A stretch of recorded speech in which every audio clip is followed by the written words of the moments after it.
નમસ્તે વિદ્યાર્થી મિત્રો, આજે આપણે ધોરણ 12માં સંસ્કૃત વિષયમાં પદ્ય 7 સુભાષિત મધુબિંદવનો અભ્યાસ કરીશું. એ સુભાષિત મધુબિંદવ મતલબ સુભાષિત રૂપી મધુબિંદુઓ. એ આપણે તેનો થોડો પરિચય મેળવી લઈએ.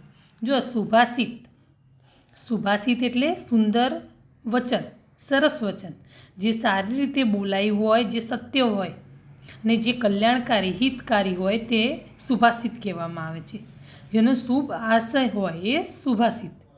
જો સુભાષિતમાં જેમ આપણને મધ સાથે કડવી દવા પણ આપણે પી શકીએ છીએ, કે કોઈ કડવી દવા આપણને આપવાની હોય પણ જો આપણે મધ સાથે લઈએ તો આપણને ગળી જ લાગે છે, મીઠી લાગે. તો એ જ રીતે સંસ્કૃત સુભાષિતો દ્વારા ઉપદેશ, પ્રશંસા, વ્યવહાર ગાન વગેરે સરળતાથી પ્રસ્તુત કરી શકાય છે. મતલબ આ બધું તમને સમજાવી શકાય છે. સુભાષિત એટલે સારું ભાષણ કરવું, સારું વચન બોલવું. હવે જો આપણા આ સાતમા લેસનમાં આવા 7 પદ્યો આપેલા છે, જે જુદા જુદા આપણને ઉપદેશ આપે છે. હવે જો આપણે શ્લોક જોઈશું. જો એમાં પહેલો છે, યદ શક્યમ ન તત્ શક્યમ, યદ શક્યમ શક્યમેવ તત્, નોદકે શકટમ યાતિ ન ચ નૌર્ગચ્છન્તિ સ્થલે. જો યદ મતલબ જે અને તત્ મતલબ તે. અશક્યમ, યદ પ્લસ શક્યમ મતલબ જે અશક્યમ, મતલબ જે સંભવ નથી તે. શકટમ મતલબ ગાડું. યાતિ મતલબ ચાલવું, ચાલે છે. નૌ મતલબ નાવ, હોડીની વાત કરી છે. નવનો પર્યાય છે નૌકા, પોતમ, નાવ. જો એનું ભાષાંતર કરીએ. અને નોદકે, ન પ્લસ ઉદકે સંધિ છે. નોદકે, ન પ્લસ ઉદકે. ઉદકે એટલે પાણી. સલિલમ, જલમ, તોયમ, આ બધા એના પર્યાયવાચી શબ્દો થાય. જો એનું ભાષાંતર કરીએ. હવે જે અસંભવ છે તે સંભવ નથી, મતલબ જે સંભવ નથી જેને આપણે અસંભવ કહીએ છીએ. ફરીથી જો, જે અસંભવ છે તે સંભવ નથી, જે સંભવ છે તે સંભવ છે. જળમાં ગાડું જતું નથી અને જમીન પર નાવ ચાલતી નથી. મતલબ આ બે એક સાચી જ વાત છે કે જળમાં ગાડું જતું નથી. મતલબ ગાડું એટલે આપણી બળદગાડું પહેલાં જમાનામાં ખેતી કરવા માટે વપરાતું હતું. તો એને આપણે પાણીમાં ચાલી શકીએ નહીં. થોડું પાણીમાં નીકળી જાય એવું હોય બરાબર છે. બાકી જેમ હોડી પાણીમાં ચાલે છે એ રીતે ગાડું પાણીમાં ચાલી શકે નહીં. કોઈ રીતે શક્ય નથી. એ અસંભવ વાત છે. મતલબ એ અસંભવ છે તે સંભવ નથી. કદી એ સંભવ ના બને. ના ફ્યુચરમાં, ના પ્રેઝન્ટમાં, ના પાસ્ટમાં કદી બન્યું છે. અને જો જમીન પર નાવ ચાલતી નથી, જમીન ઉપર નાવ ચાલી શકે નહીં. એ પાણીમાં ચાલી શકે. અને કારણ કે એ એની જગ્યા છે, એ સિવાય જમીન પર ચાલી શકે નહીં. બરાબર. આ બે એક્ઝામ્પલ આપ્યા છે કે જે અસંભવ છે તે સંભવ નથી, જે સંભવ છે એ સંભવ જ છે. બરાબર. હવે જો બીજો શ્લોક. વચસ્તત્ર પ્રયોક્તવ્યમ યત્રોક્તમ લભતે ફલમ, સાઈમ ભવતી ચાત્યંતમ રાગ શુક્લ પટે યથા.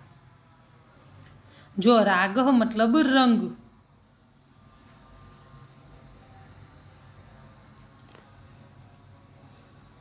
શુક્લ પટે મતલબ સફેદ કાપડ. શુક્લ મતલબ સફેદ અને પટે એટલે કાપડ, સફેદ કાપડની વાત કરી છે. પ્રયોક્તવ્યમ મતલબ ઉપયોગ કરવો જોઈએ, પ્રયોજવું જોઈએ. સ્થાયી મતલબ હંમેશા ટકી રહે એવું. સ્થાયી એટલે સ્થાયીએ લખી શકો તમે, કાયમીએ લખી શકો. જે ટકી રહે એવું હોય એ નિત્ય ગમે તે ચાલે. ચલો જુઓ હવે. જેમ સફેદ કાપડ ઉપર લાલ રંગ અત્યંત સ્થાયી બની જાય છે, મતલબ કાયમી. કે સમજો કે કોઈ સફેદ કાપડ છે એને લાલ કલરમાં બોળી રાખવામાં આવે તો એ કાપડ સફેદ રહેશે ના, એ લાલ કલર શું થશે, એની ઉપર બેસી જશે અને કાયમી પરમેનન્ટ થઈ જશે. એ આપણને પછી વ્હાઈટ દેખાશે નહીં, એ આપણને લાલ જ દેખાશે, મતલબ એ કાયમી થઈ ગયો કલર.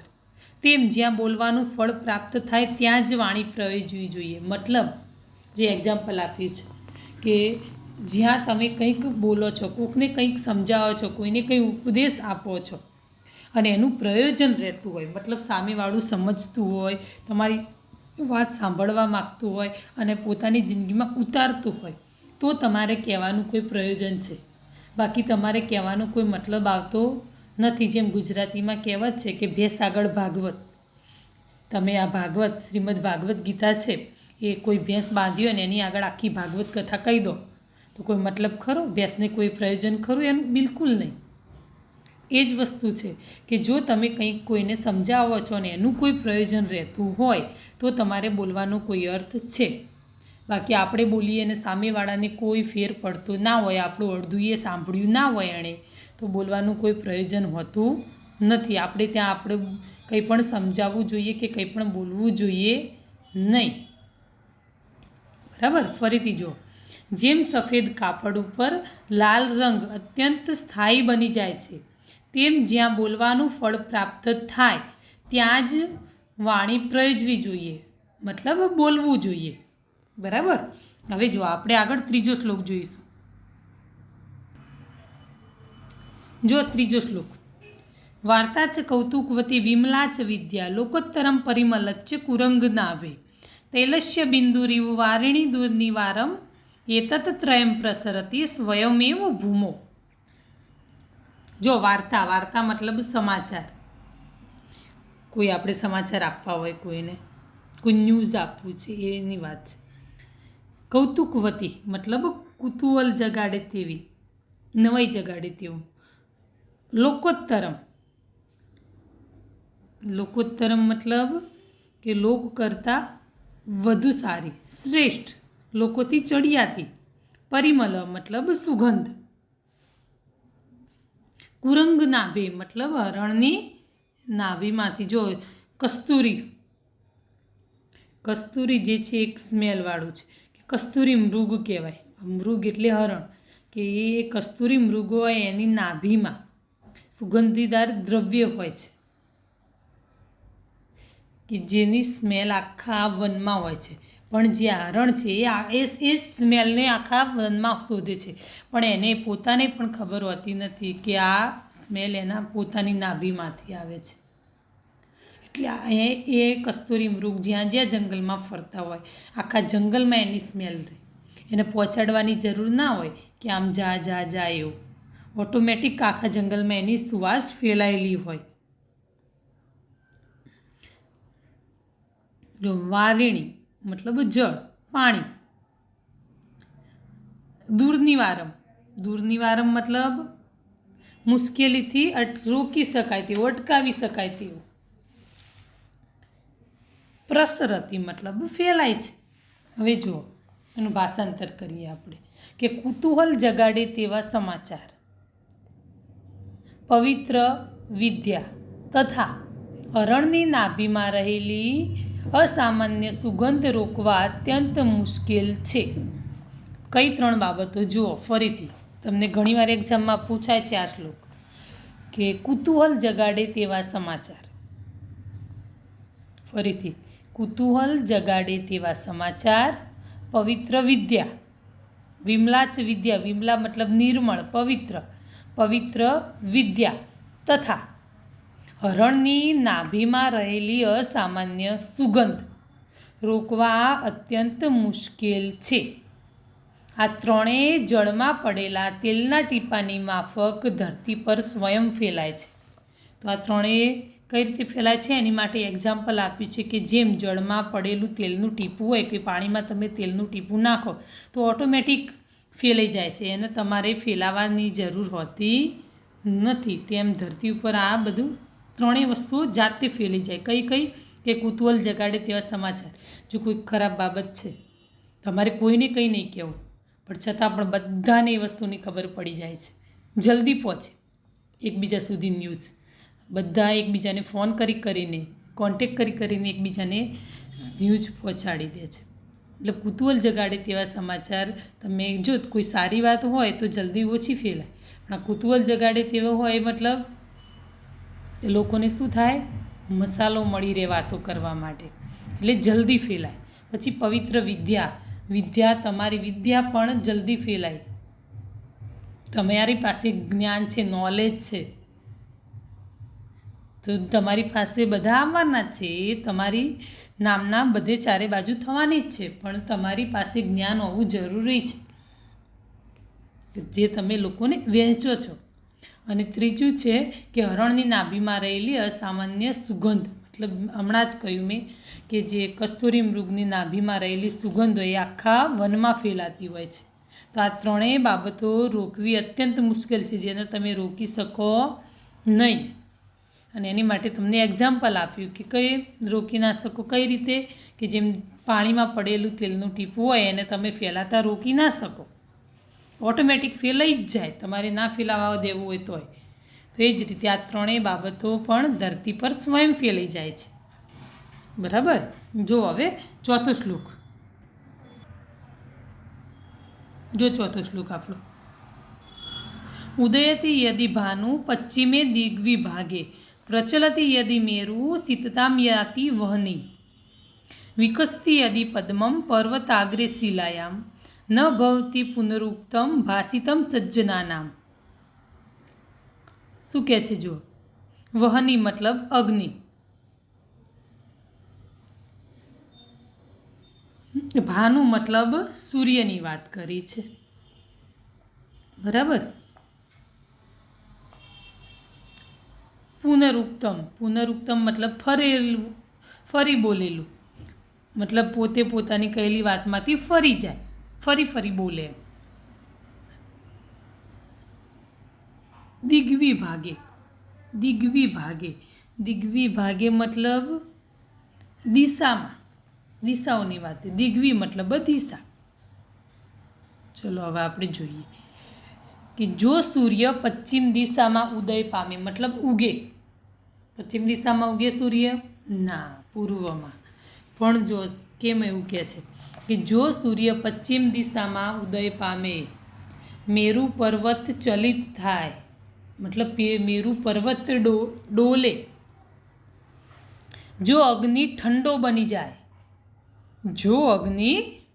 બની જાય, તથા કમળ પણ પર્વતના શિખર પર પથ્થરોની વચ્ચે ખીલે.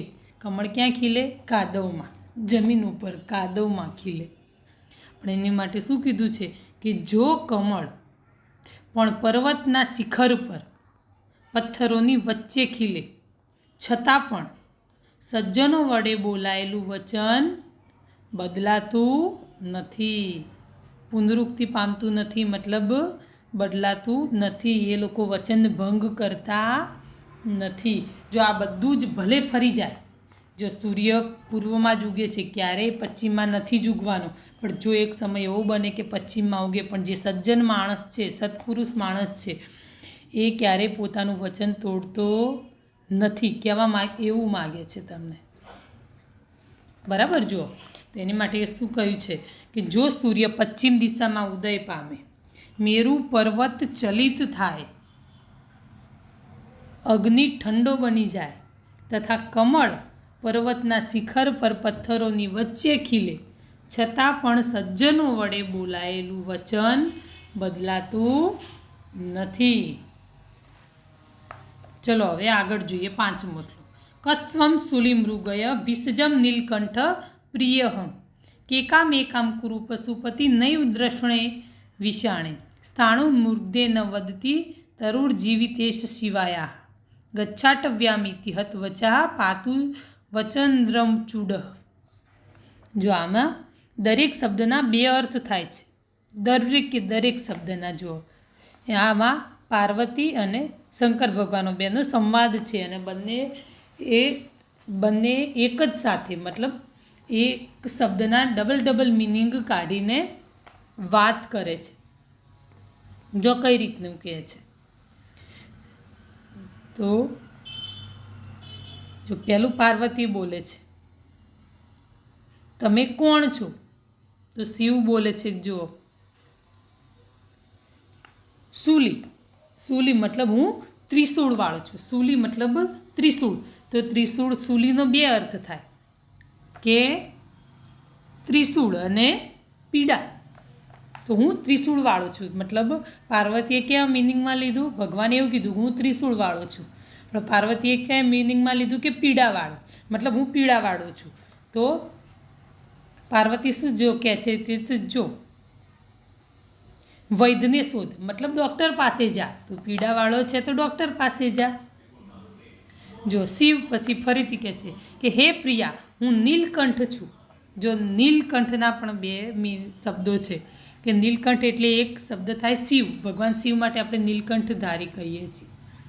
અને બીજો થાય છે નીલકંઠ મતલબ મોર, મયુર. તો જો ભગવાન એમ કહે છે કે હું નીલકંઠ છું, તો પાર્વતી શું કહે છે કે ટહુકો કર. મતલબ એમણે મોરનો મિનિંગ કાઢ્યો છે કે જો તમે મોર છો તો ટહુકો કરો.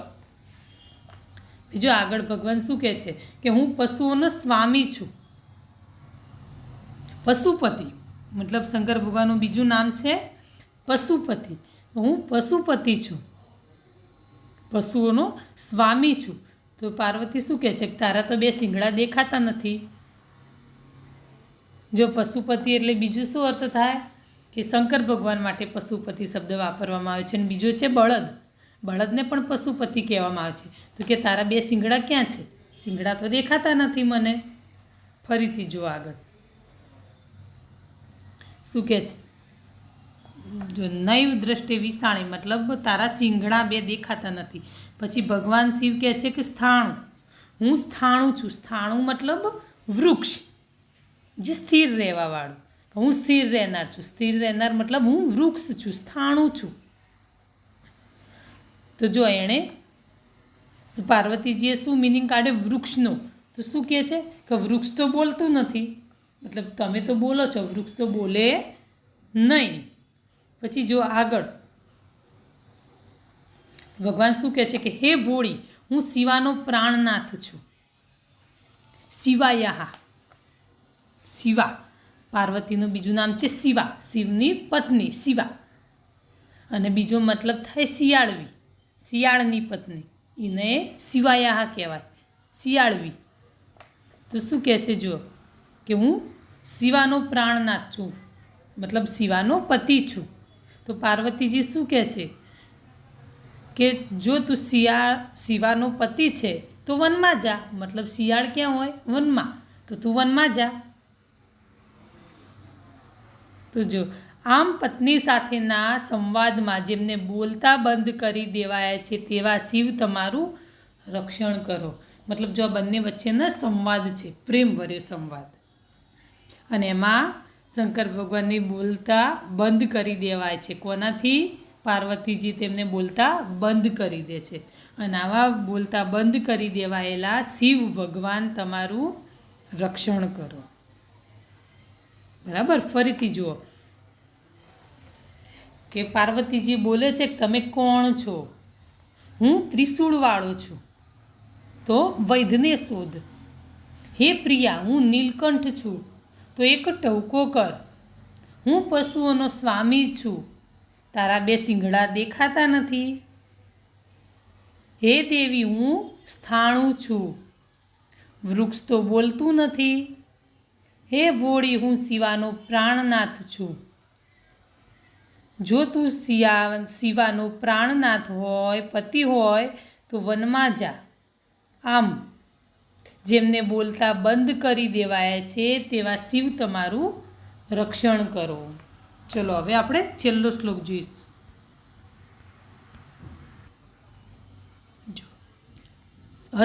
અસ્તિ સ્થૂલતનું સચાંકુશ વશ કિમ અસ્તિ માત્ર અંકુશ વજ્રેણા બિહતા પતંતી ગિરહે કિમ વજ્ર માત્રા નગાહ દીપે પ્રજ્વલિતે વિનશ્યતિ તમ કિમ દીપ માત્રમ તમ તેજો યશ્ય વિરાજ તે સ બલવાન સ્થૂલે સુખ પ્રત્યય. જો હસ્તી, હસ્તી મતલબ હાથી, ગજહ એનો પર્યાયવાચી શબ્દ છે. સ્થૂલ તનુ. સ્થૂલ તનુ મતલબ જાડા શરીરવાળો, હૃષ્ટપુરુષ્ટ. અંકુશવશ મતલબ અંકુશથી વશમાં થયેલો. ચાંકુશ મતલબ ચ પ્લસ અંકુશવશ. હસ્તિમાત્ર મતલબ હાથીના કદ જેવડો.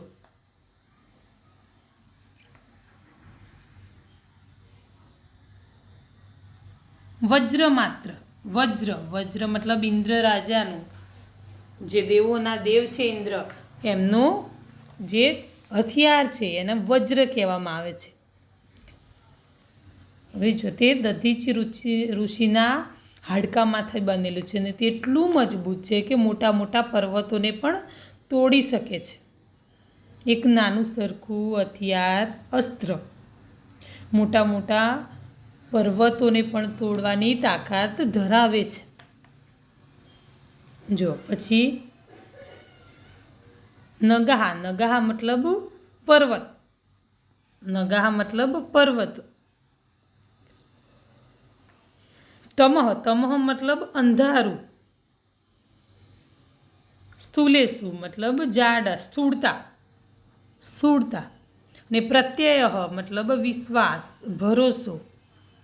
જો એનું ભાષાંતર કરીએ કે ભારે શરીરવાળો હાથી અંકુશ વડે વશ થાય છે. શું હાથીના કદ જેટલો અંકુશ હોય છે? ક્વેશ્ચન માર્ક છે, પૂછે છે તમને કે ભારે શરીરવાળો હાથી અંકુશ વડે વશ થાય છે. જો હાથીને વશ કરવો હોય તો એક અંકુશ કાફી છે. ઉપર બેઠેલો માહવત એક નાના અંકુશ વડે જ હાથીને કંટ્રોલમાં રાખતો હોય છે. તો શું હાથીના કદ જેવડું હોય છે અંકુશ? ના, એક નાની સરખી લાકડી જ હોય છે, પણ છતાં પણ હાથી અંકુશમાં રહે છે. જો વજ્રથી હણાયેલા પર્વતો વેરવિખેર થઈને પડે છે. શું પર્વતો વજ્ર જેવડા હોય છે? જો વજ્ર એક નાનું અસ્ત્ર છે ઇન્દ્ર રાજાનું, પણ એનાથી પર્વતો પણ વેરવિખેર થઈ જાય છે, તૂટી જાય છે. તો શું વજ્ર પર્વતો જેવડું છે કદમાં? ના. દીપક પ્રજ્વલિત થતાં અંધકારનો નાશ થાય છે. મતલબ જો તમે દીવો સળગાવો તો અંધારું દૂર થઈ જાય છે, અંધકારનો નાશ થઈ જાય છે. શું અંધકાર દીપક જેવડો હોય છે? મતલબ આવડું મોટું એટલું બધું અંધારું હોય અને એક નાના સરખા દીપકની જ્યોતથી અંધારું દૂર થઈ જાય છે. તો શું એ દીપકની જ્યોત અંધારા જેવડી છે? દીપક એવડો મોટો છે અંધારા જેવડો? તો ના, એવડો છે જ નહીં. આપણને ક્વેશ્ચન માર્ક છે. જેનું તેજ શોભે છે તે બળવાન છે. સ્થૂળતામાં શું વિશ્વાસ? મતલબ જાડાપણામાં વિશ્વાસ હોય નહીં. જો એને માટે શું સમજાયું છે તમને કે ભારે શરીરવાળું હોય, કોઈ ભારે મોટી વસ્તુ હોય તો એને કંટ્રોલ કરવા માટે મોટી જ વસ્તુઓની જરૂર હોય છે એવું જરૂરી નથી. નાની સરખી વસ્તુથી પણ તમે મોટી વસ્તુઓ કંટ્રોલમાં કરી શકો છો. આની માટે તમારું તેજ જરૂરી છે, તમારી તાકાત જરૂરી છે. એની માટે જાડા હોવું જરૂરી નથી. કોઈ જાડો માણસ હોય એ જ પાતળાને હરાવી શકે જરૂરી નહીં. પાતળો માણસ પણ જીતી જાય. બરાબર? તો આ જ વસ્તુ આમાં સમજાય છે કે ફરીથી જો ભાષાંતર કે ભારે શરીરવાળો હાથી અંકુશ વડે વશ થાય છે. શું હાથીના કદ જેટલો અંકુશ હોય છે? વજ્રથી હણાયેલા પર્વતો વેરવિખેર થઈને પડે છે. શું પર્વતો વજ્ર જેવડા હોય છે? દીપક પ્રજ્વલિત થતાં અંધકારનો નાશ થાય છે. શું અંધકાર દીપક જેવડો હોય છે? જેનું તેજ શોભે છે તે બળવાન છે. સ્થૂળતામાં શું વિશ્વાસ? સ્થૂળતા મતલબ જાડાપણું. તો જાડાપણામાં શું વિશ્વાસ? બરાબર? અહીં હવે આપણા શ્લોકો પૂરા થાય છે. મેં દરેક શ્લોકના ભાષાંતર પાછળ મૂકેલા જ છે. તમારે એ પ્રમાણે નોટ્સમાં ઉતારી દેવાના છે. અને હવે આપણે સ્વાધ્યાય જોઈશું. બરાબર?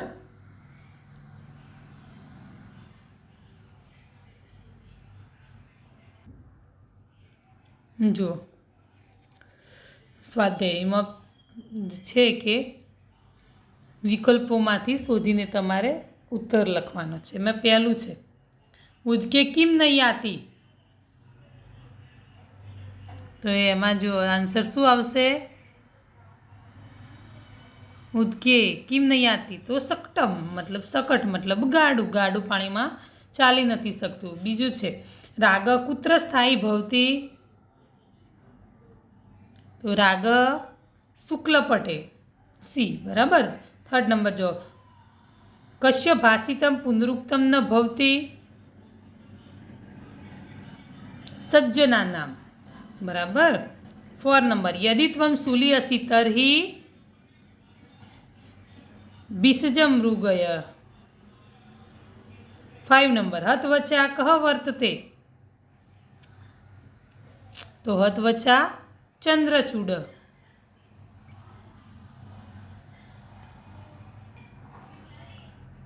જો ને 6 નંબરનું સ્થૂલેષુ કહ પ્રત્યય ઇત્યત્ર પ્રત્યય પદસ્ય કહ અર્થ? પ્રત્યય જે આ પદ પ્રત્યય પદ છે એનો મતલબ શું થાય એમ પૂછે તમને, તો શું થાય આપણો? હમણાં જ બોલ્યા કે વિશ્વાસ. બરાબર. હવે આપણે આગળ જોઈએ. જો 2nd નંબરનું જો સંસ્કૃત ભાષાયા ઉત્તરાણી યચ્છત. પહેલું છે એમાં નહુ કુત્ર ન ચલ ગચ્છતી? તો સ્થલે, નહુ મતલબ ના, તો નહુ સ્થલે ન ગચ્છતી. 2nd number વચ કુત્ર વક્તવ્યમ?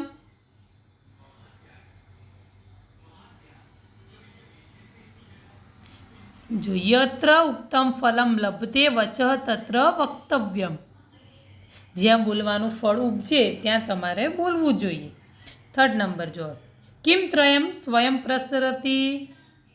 કઈ 3 બાબતો કીધી છે? તો જો કૌતુકવતી વાર્તા, વિમલા વિદ્યા, કુરંગ નાભે ચ લોકોત્તરમ.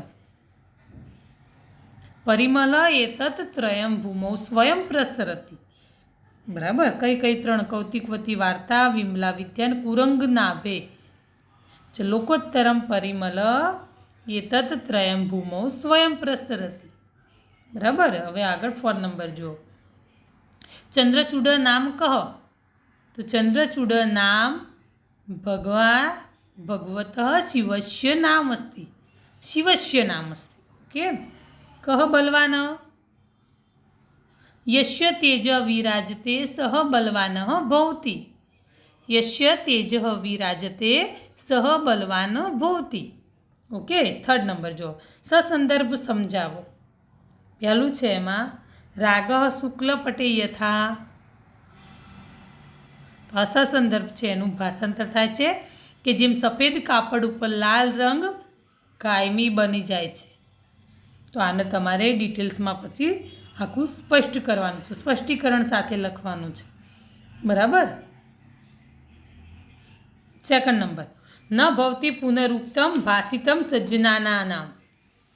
કે સજ્જનો વડે બોલાયેલું વચન ફરી બોલાતું નથી, મતલબ એ લોકો વચન ભંગ કરતા નથી. આ વાક્ય જે શ્લોકમાં આપેલું છે એ શ્લોકનું આખું ભાષાંતર તમારે સમજાવવાનું હોય. પછી તમે એ પણ લખી શકો કે જો રામ ભગવાને એમના કુળમાં હતી રીત કે રઘુકુલ રીત સદા ચલી આવી, પ્રાણ જાય પર વચન ન જાય. પોતાના પિતાના વચન ખાતર રામ ભગવાને 14 વર્ષનો વનવાસ ભોગવ્યો હતો. બસ આ બધું તમારે લખવાનું એમાં. અને 3rd નંબર છે કે સ્થૂલે શું કહ પ્રત્યય? કે સ્થૂળતામાં સો વિશ્વાસ. તો આ માટે જે શ્લોક આપેલો છે એ શ્લોકને તમારે થોડું સમજાવવાનું બસ. બરાબર. ચલો હવે આગળ જો 4 નંબર વિવરણાત્મક નોંધ લખો. તેમાં પહેલું છે ચંદ્રચૂડ. તો ચંદ્રચૂડ કોને કહેવામાં આવે છે? જેમની જટામાં ચંદ્ર છે તેવા. તો કોણ છે? શિવ ભગવાન, શંકર ભગવાનની જટામાં અર્ધચંદ્રાકાર રહેલો છે, જોયું હોય તો તમે. એટલે એમને ચંદ્રચૂડ કહેવામાં આવે છે. બરાબર. પછી 2nd નંબર છે શૂલી. જો શૂલી એટલે ત્રિશૂળવાળો, પીડાવાળો, 2 અર્થ થાય એના, પીડા અને હવે ત્રિશૂળ ધારણ કરનાર કોણ છે? કે શંકર ભગવાન. બરાબર. તો આ રીતે જે બંને વચ્ચે સંવાદ થયો એ વસ્તુને તમારે વાત કરવાની છે કે શંકર ભગવાન બહારથી જ્યારે ઘરની અંદર પ્રવેશવા જાય છે, દરવાજા બંધ હોય છે, તો શંકર ભગવાન બહારથી કહે છે કે એટલે પાર્વતી અંદરથી પૂછે કોણ છો તમે, તો શંકર ભગવાન સામે જ આ જવાબ આપે છે. પાર્વતીજીને ખબર જ હોય છે કોણ છે, પણ એમને બસ એક રમૂજ સૂઝે છે અને ઘરની અંદરથી એ એમને જે સવાલો પૂછે છે અને બંને વચ્ચે જે સંવાદ થાય છે એ તમારે આ લખવાનું છે. બરાબર. પછી ત્રીજો છે નીલકંઠ. નીલકંઠ મતલબ જે નીલા કંઠવાળો, મતલબ શંકર ભગવાનનો એ નીલો કંઠ છે અને મયુર મોરનો પણ નીલો કંઠ છે. કે સમુદ્ર મંથન વખતે જે ઝેર નીકળ્યું હતું એ હળાહળ ઝેર ભગવાન શિવેને પાન કર્યું હતું, મતલબ પીધું હતું અને પોતાના ગળામાં જ અટકાવી દીધું હતું, જેના કારણે એમનું ગળું કેવું થઈ ગયું હતું, નીલું. બરાબર. એટલે એમને ત્યારથી નીલકંઠ પણ કહેવામાં આવે છે. ભૂરો કલર, નીલ મતલબ ભૂરો કલર. બરાબર. પછી આગળ છે સ્થાણું. સ્થાણું મતલબ સ્થિર રહેનાર. બીજું એ છે કે વૃક્ષ. વૃક્ષ એ પણ સ્થિર છે. શંકર ભગવાનને પણ સ્થાણું કહેવામાં આવે છે કે એ પણ સ્થિર રહેનાર છે, અચલ છે. તો બંનેને સેમ આવે શબ્દ. પછી જુઓ નગાહા. નગાહા મતલબ પર્વત. બરાબર. એ રીતે તમારે લખવાનું છે. ભાઈ પાંચમું છે સમીક્ષાત્મક નોંધ લખો. શક્ય અશક્યનો ભેદ. કે પહેલો જ શ્લોક છે આપણો કે અસંભવ છે તે સંભવ નથી ને સંભવ છે તે સંભવ છે. તો એ રીતે તમારે પહેલાં 2 એક્ઝામ્પલ મૂક્યા છે એ લખી દેવાનું છે કે હોડી જમીન પર ચાલી શકતી નથી એ હકીકત છે કે જમીન પર ના ચાલે, એ સંભવ છે કે જમીન પર ચાલી શકે, અને ગાડું પાણીમાં ના ચાલી શકે. બરાબર. પછી સજ્જનોનું વચન. પછી એની માટે જે તમારો શ્લોક છે એ આખું તમારે લખવાનું કે બધું ભલે ફરી જાય, કે સૂર્ય પશ્ચિમમાંથી ઉદય પામે, અગ્નિ ઠંડો પડી જાય, મેરુ પર્વત ડગી જાય, કમળ પર્વતની ટોચ પર વિકાસ પામે, પણ સજ્જનોએ બોલેલું એકવાર વચન ક્યારેય ફરતું નથી કે ફરીવાર બોલાતું નથી, મતલબ એ વચન ભંગ કરતા નથી. આ રીતે તમારે લખવાનું છે. અને શિવ પાર્વતીનો સંવાદ, મતલબ જે આખો શ્લોક તમારો છે એ આખો તમારે લખવાનો છે અલગ ભાગ પાડીને.